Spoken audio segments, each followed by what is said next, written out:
Good morning. It's good to have you with us this morning as we begin our series of lessons on the doctrine of hermeneutics, how to interpret the Bible. And the first 6 lessons have to do with the background and the authority of the Word of God.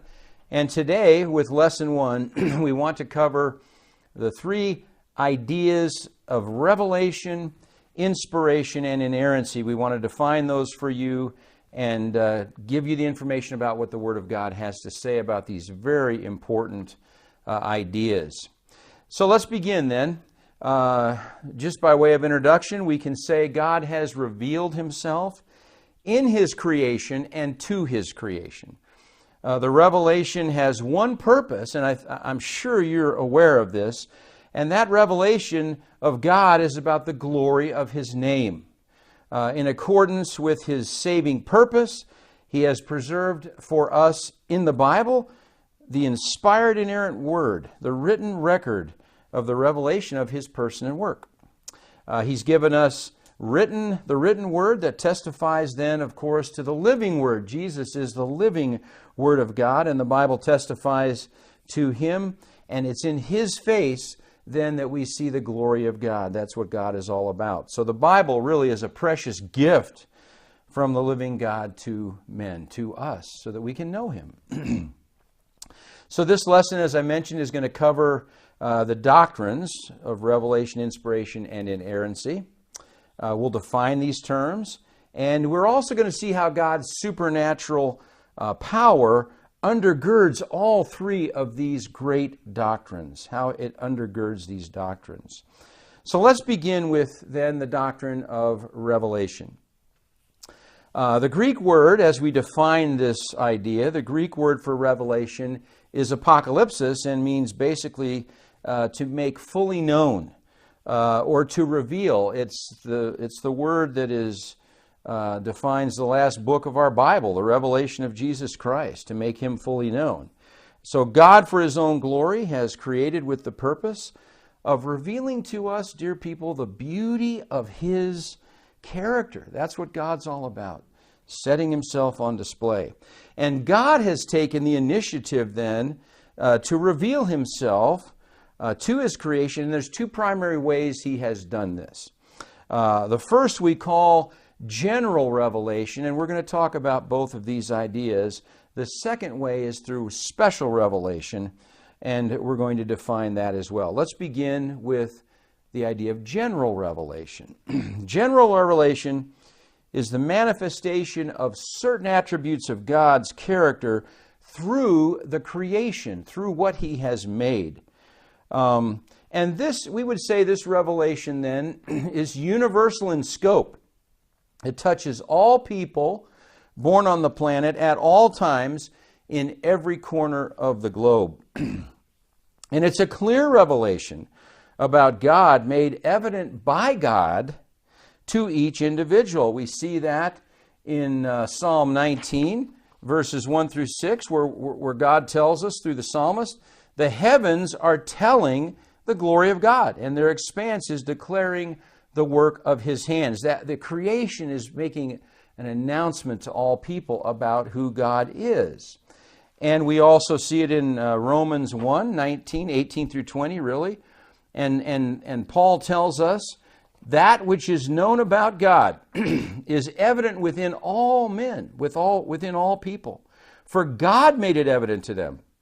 For since the creation of the world, His invisible attributes, His eternal power and divine nature have been, Paul says, clearly seen, being understood through what has been made, the creation, so that all men are without excuse in understanding these truths God has revealed to every person through what He has made. Now, the content of this revelation is, like we said, certain aspects of the character of God. The following attributes are revealed from different texts, like what we just read.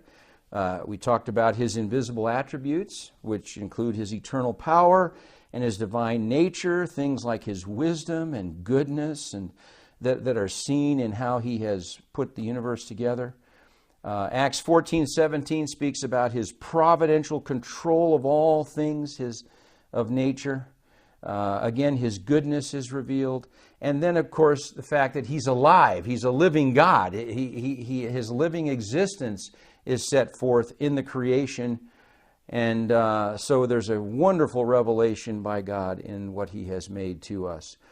This would lend credibility. I don't know how many of you heard of the cosmological argument to prove the existence of God.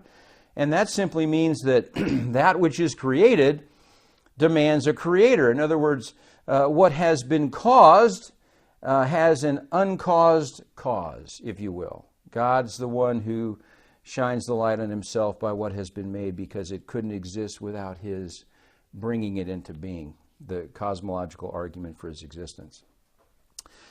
General revelation, then, is the basis for, we would say, the just condemnation of all men, because it says in that text we read in Romans that they suppress this revelation of God, this truth about God, the truth revealed to them in the creation. They suppress that in their unrighteousness. And you can read in Romans 1:18 through 32 that that suppression of the truth that's clearly revealed to them in the creation leads to leads to the worship of idols, to worshiping and serving the creature rather than the creator, because they're dead in sin. And so that general revelation is rejected by men. Now we come to special revelation. Special revelation, unlike general revelation, which is available to all men through the creation that God has made, is direct communication by God to men concerning his person and his work. Direct communication. So, while general revelation reveals something about God, it was never designed to supply us with all that God desired to reveal to mankind concerning himself. From the beginning, therefore, God has revealed himself not only through his creation, but also through many ways, including his direct actions and words to men, through visions and dreams, through angelic messengers. These are all supernatural things. Through the prophets, filled with his Spirit, and finally, of course, through his own Son, which is a marvelous revelation of God, and that's where God's going with what he is doing, to shine the light on himself through revealing Christ to us. So, we talked about the fact that it involves direct acts and words from God concerning his person and work. There's great examples of this in the Scriptures, of this revelatory interaction. And we have God's mighty acts, for example, in history. Maybe you could think about the deliverance of Israel from Egyptian bondage. The purpose of the display of power as God delivers them from bondage in Egypt is declared for us in Exodus 9:13 through 17. And this tells us a lot about why God does all that he does. In this text in Exodus, he told Moses to go to Pharaoh and tell him to let the Hebrews go. Let my people go that they may serve me. For this time I will send all my plagues on you and your servants and your people, so that you may know, get this, that you may know that there is no one like me in all the earth. For if by now I had put forth my hand and struck you and your people with pestilence, you would then have been cut off from the earth. But indeed, for this reason I have allowed you to remain, in order to show you my power and in order to proclaim my name through all the earth. That's why God does what he does, to set his name on display. And this marvelous manifestation of his power in delivering the Israelis from Egypt, or the Hebrews from Egypt, is the idea of his power being seen, so that the whole world will know that he is God. That's why he does what he does. So along with the acts given direct declaration, according to his will and his person.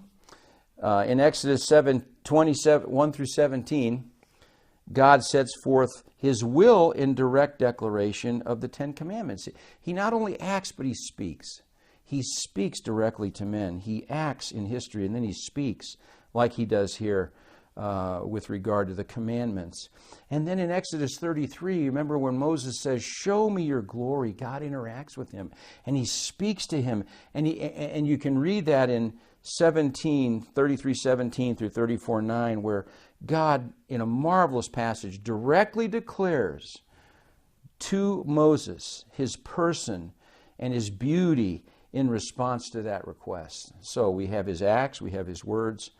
Along with his direct acts and words, he's given special revelation in many other ways, like through angelic messengers, visions and dreams, and his prophets who speak for him, filled with the Spirit. For example, you can recall when Jesus is born, how the angel Gabriel comes and gives God's message and declaration to Mary about Jesus, and Zacharias about John, and the messenger is the angel Gabriel, stands in the very presence of God. In Daniel, the book of Daniel, we have significant communication from God in the form of dreams and visions. You all are probably familiar with what happens in the book of Daniel and how God uses those dreams to communicate truth about his person and work. Jeremiah is a typical prophet of God, speaking for God. We're told in Jeremiah 1:7, "All that I command you," God says to him, "all that I command you, you shall speak." So God's superintending over Jeremiah. And in 1:9, "Behold, I have put my words in your mouth." So special revelation through the prophets, through words now and acts and angelic beings and his prophets, different ways. However, the greatest and most significant special revelation of God to men was in the sending of his Son into the world. John 1:18, we read, "No one has seen God at any time. The only begotten God, who is in the bosom of the Father, he has explained him. He has exegeted him. He's led forth the meaning of God by his very presence, his words and works." Paul proclaims in Colossians 1:15 through 17, excuse me, that he, Jesus, is the image of the invisible God. How do we see God? Jesus is the image of the invisible God, the firstborn of all creation. The writer of Hebrews says in Hebrews 1:1 through 3, that he, Jesus, is the radiance of his glory, the radiance of God's glory, the exact representation of his nature, and upholds all things by the word of his power. He is the one, Paul says in 2 Corinthians, it's in his face, the face of Jesus, we see the very glory of God in the gospel as it's proclaimed. And Jesus, of course, was with God from all eternity. In the beginning was the Word was with God, the Word was God. And you remember in John 14:9, when Philip asked to see the Father, what does Jesus say? He says, "Philip, have I been with you so long, and you have not come to know me? If you have seen me, you have seen the Father." So Jesus is the great revelation of God to us, the perfect revelation of God to us. So, special revelation then involves God taking the initiative to reveal himself through his direct acts and his words, and in many other ways, culminating in the sending of his Son, the living Word, into the world.